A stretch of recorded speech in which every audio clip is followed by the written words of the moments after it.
and she doesn't. So, and when we put in the time and we talk, we don't just, lately, I'll say within the last 8 months, we don't just jump up and say something. And I tell them, I say, okay, this is what we did last month. We got to do this. I'm always trying, like Shine to say, outdo what you did last time. And I say, yeah, you know, we did pretty good now, y'all. ELW coming behind us. And so, yeah. So, you know, I tell them that. I say, now, you know, coming. they going to try to outdo us. Yeah. Yeah. I try to boost it. I said, they coming behind us. So let's make sure, because one thing I always tell them, we have the voices in our choir. We birthed them. They came from us. That's right. So what they putting out is in us. We just have to mix it up. We got to stir it up on the inside of us, and we do what we have to do. Because they are no better than what we are, because we produce them. All right. And that's what I tell them. All right, that's right. That's what I tell them every time. That's motivation, yeah. I mean, we talk like this, but I have to say this. Sometimes we come in and we look at that clock and we got this thing, okay, our timing is not good. But when we come in, I say, okay, let's hit this point, this point, this point. But I tell them, and Roz and I talk, we have to put more time into our rehearsals. We have to give God more than what we're doing. We got to come in here as if this is service, because this is the beginning of what's going to flow the next day. And then we have that in mind. Sometimes we hit it, sometimes we don't. I can tell when we're not there. And so I don't like to, I'll say this word, browbeat them down. I say I'd rather give them this one song today and let's work on something else the next day. If we get it good, I might not do Friday. And that's bad on me. And I keep saying, okay, but we getting back on Friday, we getting back on Friday. Communication is good. Now the only person that we have a problem with communication, and it's not a reflection on her, because I had to get to this point. Sister Morrison don't text. I'm not a telephone person. So outside of communicating here and there with small things, you might not get me on the phone, and that's bad. I have to come out of that. Because, and Elder Washington tell you, sometimes he'll say, Brother Mike, get Sister Girl on the phone. She won't answer my call. I'm not, my phone be in the washing machine, in the refrigerator, it be in the pantry. I'm surprised it ain't gone out. Wherever I leave it, that's it. But, so I'm not even accountable to my phone, but I pay the bill. Yeah. So, back to our leadership. When leaders speak, they reflect the pastor and they reflect one another. They must echo the same voice. I shouldn't be over here telling this adult choir member one thing, coming back here telling Sister Barbara one thing, then talking to my assistant who should get it first. Well, this is what we decided we're gonna do, and well, we're not on the same level. We're not echoing the same voice. We're not communicating well. Do we need to sit down and talk? Is there an issue at hand? What's going on? It is important that leaders understand and know the power of language. Sometimes we can come in as leaders and we can say the wrong thing. Brother Max used to say, Sister Gray, you got a bad way of saying stuff. You lethal. And to me, I'm just natural. That's bad. I have to change that, because I can say something and the next minute I'm laughing. You off. Because what makes you okay, you done probably damaged somebody, you done turned something around, so you need to restructure how you put stuff across. You know, and so if I notice that with myself, then other leaders ought to notice it with themselves, because not all the time are we speaking the same thing. So I have to realize that the way I'm saying things to you might not be the right way to say it. So words have power. So I have to make sure that my power is not trying to belittle you or make you feel less than where you are. And so with that being said, I apologize. We received it. Because words come from the heart. And whatever is in the core of your heart Come out of the mouth. is your actions. Yes. And that action will overflow. One thing we have to understand is that the words will motivate us. When we're having choir rehearsal and you're coming in and I can tell, you know, your back is this way, I can't get you to stop your conversations. So at one time I said, okay, I'll give them a 5-minute conversation time. I'll give them a 10-minute. Okay, after 10 minutes, that's enough. Because we have a work to do. I mean, I can tell you don't want to be there. But let's just do it. Once you start getting into the flow of it, and you start feeling it, I feel the music in me. I can feel the praise in me. I gotta get it out with you. So if you come in as a choir and you want to do, if you want to get into it and you want to do a thing for God, if you want to please God, then open up and let it come in.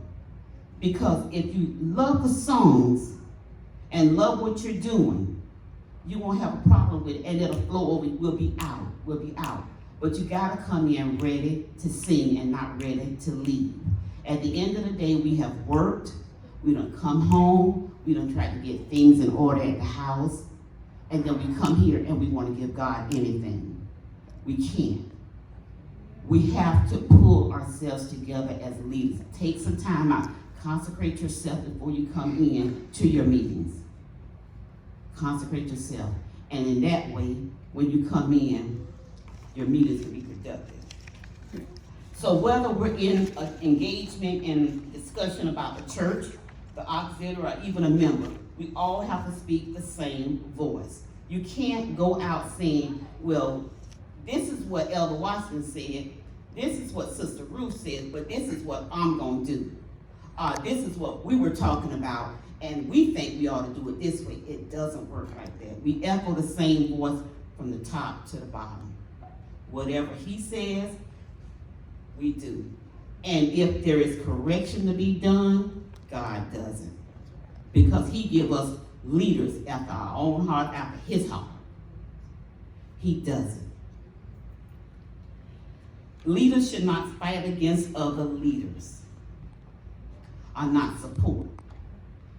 We have areas in the church that are not productive because we as leaders will not show up. And because leaders don't show up, the members are looking at us. I'm bad about Sunday school. I be trying to get that last little bit of sleep. And that's not good. When Sister Tracy supports me, and I know somebody's gonna be in her ear, you can come to choir rehearsal, but she can't come to Sunday school. I tell her that that's bad. I'm wrong. But that's something I need to pull up. I recognize it for myself. Leaders support leaders. Leaders don't fight against leaders. Leaders do not get with other people and try to bring down other leaders. If there's a problem that needs to be addressed, let's discuss it amongst each other without spilling it over into the congregation, into the other members, into your circles. When you leave here and you have these conversation dinners at home or wherever you are, people hear them. You'll tell your own home and then you be trying to figure out, yeah, God hears you, but God is in heaven and you trying to get your children and you there, your household, so your friends, neighbors, whatever you do. We got neighbors in our neighborhood, they don't care for us. Brother Greer and I, and all we do is, how you doing? How you doing? I'm not a talker, so I'm not outside all the time. He's in the garage. But he's always speaking. One thing they can see is we speak. They see me go to church. I done been COVID in church. I done been here. They done been doing whatever they gonna do. They've been having their little social get-togethers in the neighborhood, because you know who's doing what in the neighborhood. But they'll see me go to church. That's all they can say. They don't know nothing else about me except, hey, and she go to church. Anything else, we can talk about it. But whatever you say and do, your conversation pieces, things that go on in business meetings should not be talked outside of the business meetings to others, because they may not be able to handle it. You may disrupt your home. You may lose a member, a potential member. You're not pleasing God, and you make it look so bad on leadership, because this is what he's raising in the house. And excuse me for saying this, but a bunch of grown babies, because we're babbling, and that's what babies do, we babble. Okay, leaders are always being watched. I said that. And leaders carry a lot of weight. So if your weight is confusion, that's what you carry. People are gonna know that. If you're always trying to solve issues, what can we do to make the ministry great? What can we do to help out this person or that person or that person? You know, we do that. It used to be a time when, let me just back up a minute, because I have to applaud those who have held the office of president before I came into the adult choir. I used to love the way Joyce Dobson directed. She used to she would be fussing up there while we trying to sing, and I'd be pouring my little heart out. But you gotta know your auxiliary. You have to know the history of your auxiliary. You have to know what it was founded on. Yeah, we have the church. We know the church was brought into existence. We know our founder, the late Ethel Washington, Levada Washington, and Elder Washington, and those who labored with her. We know what they've done, but when your auxiliary came into being, do you know when it came into being? Do you know what, I know they said Carolyn Manning was here, but I did not serve under Carolyn Manning. I served up under Joyce Dobson. She taught me, but there was a lot of things Joyce Dobson didn't teach me that Shani is now teaching. I know Joyce used to fuss at her girls, sing from your diaphragm, sing from your diaphragm. I didn't know what she was talking about. I don't know nothing about music. I'm like, brother man, I don't know nothing about music, but I know when it sounds pretty. That's what I tell my choir. But Joyce would say, sing it from here. And she would. So now when Shani have us running around the corner, singing, and all kind of stuff, that's coming from what we birthed. The adult choir. What came out of the adult choir. Joyce didn't see this run. Joyce wasn't on the run. But we run. So the last thing that I would like to say on this page is, remember, what truly resonates with people is what is authentic. When you say something and you deliver it, remember. So let's function sincerely, with confidence, with one voice, one language, lifting up the ministry, lifting up God, lifting up our leaders' hands. Remember when the children was coming across the Red Sea and Moses' arms got tired? They came and lifted him up, put a rock up on his arm and lifted him up. That's what we, as leaders, that's what we do with Elder Washington. And our leaders have to support him, not just in the house, but when we go out. We used to take joy and pride when we would go out. A convoy. I used to love getting on the phone saying, you on the road? Where you at? Where you at? I wasn't even working for the church, but I wanted to know who was traveling, so I would know where you were. one time we was going to Savannah, and Elder Dobson had to come back and get me because I do believe one of the members, I was just going to call his name, his dear self, called a ride with me, and he put the wrong gas in my tank.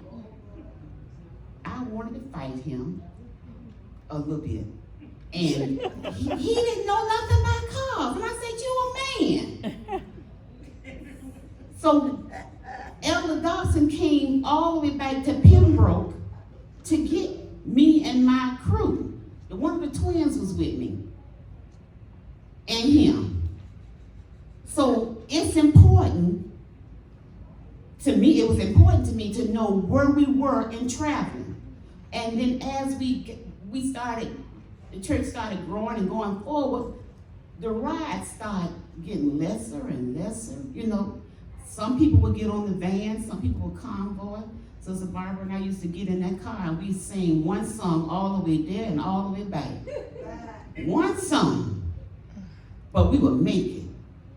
And one time Brother George, he drove the car, he put his glove on, and I had just got my Trailblazer, and he put that one glove on, and I said, you drive. We were so lost in Savannah.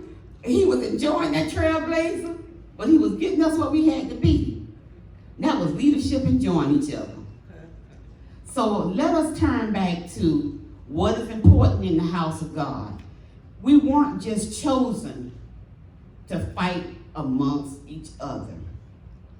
When you got people fighting in the camp, it will not grow. You have too many voices crying the wrong thing. If there's an issue, if you can take it to another positive, all of us are positive, but if you know this person's strength, take it to them. If they can't help you resolve it, and you take it to, I would say, take it to the deacon, take it to the deacon and the deaconess, take it to the missionary. If it can't get it resolved, then you go to your leader. But every little small issue is not Elder Washington's job. He shouldn't be concerned. I be saying before he hurt his foot, Elder Washington, you don't need to be up there on top of that roof. Get down.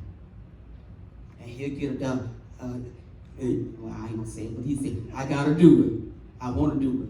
I ain't gonna do nothing. I ain't gonna tell nobody to do nothing. I ain't gonna do it. I said, okay.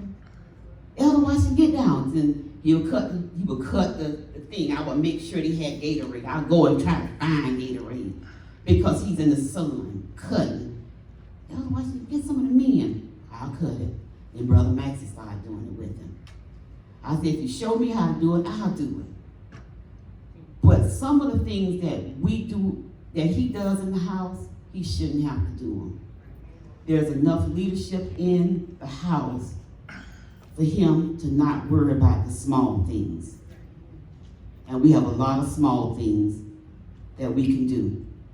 And we can help out with each other. And then you can train somebody to do it.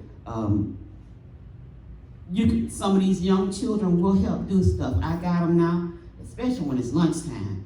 Go in there and turn them Bibles upside down, because I don't like Bibles with the leaves turned, pages turned. When you pass by, you can tear them.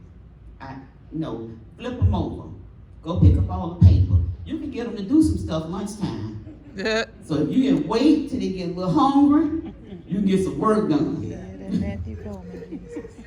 And I like that. You got to come up with some strategy. Matthew was good. Yes. What you did, Matthew? Sister Grill, I did that. I don't want to feed you today. But Sister Grill. He gets me all the time. Train the next generation. But going forward, let us as leaders take the job serious. We weren't just chosen to be leaders in the church. There is a work to do. And the work that has to be done comes from our pastor handed down. If another leader tells you something to do, don't be offended. Do it. If you do it, do it. If you're not going to do it, don't talk about it. Just walk away and don't do it. And that's all I have to say. There is another, I wasn't going to go over the back page because Brother Maxie kind of already touched on this, but, okay. Do you know the purpose why you are called to serve on your board? Just some questions. I didn't do the little space, but I got plenty of space down to the bottom. How much time do you invest in preparing for your auxiliary? That's how Shani was saying, she put us on these routines. Sister Roz and I, we talk back and forth. I might shoot a song over here to Barbara, I'll shoot a song over here to Deacon Smith, because I have to know my voices, and all of us have good voices in our choir. We just get nervous. Believe it or not, I am so nervous when I get ready to sing. Too. And sometimes I'll be sitting up there and they will be playing the chord, and I say, well, what What's the song first is one? that? Okay. And I look down there and somebody tell me, that's you. I say, oh, that's me, okay. I'm nervous. Do you have skills to make the auxiliary develop and function effectively? Again, the internet, talking to people, reading the books. I too listened to Miles Monroe. I don't know if it's the same one, but I enjoyed it. And I have a problem looking at some of the videos because I'm not patient enough to sit there and watch them. Some stuff I just don't like to watch. But I watched Miles Monroe the other day. But there are a lot of skills out there, a lot of information on Facebook. I mean, on the YouTube that you can work with. I'm not on Facebook. I can't get that. Sister Barbara tried to help me create a Facebook page, and we ended up with Face Light, L-I-T-E. And I said, well, Lord, she got a Facebook page, and she get me Face Light. I must not need to be here. So I said, I'll just wait and start over. But you can stroll. It's some stuff out there that you can look at. Marvin trying to show me some stuff out there. And again, do you know the history of your auxiliary and its role within the ministry, and why doesn't it exist? And what is the vision for your auxiliary? Those are just things that 11:30, 12 o'clock last night I was trying to put together because I couldn't get my notes together. But again, it's all pointing back to the ministry. As a leader, what is your role play here in the ministry, and what can you do to effectively bring the ministry up to help? That's something that I'll leave with you. Any questions? Not you, Brother Mike. Okay. Any questions? Okay, thank you.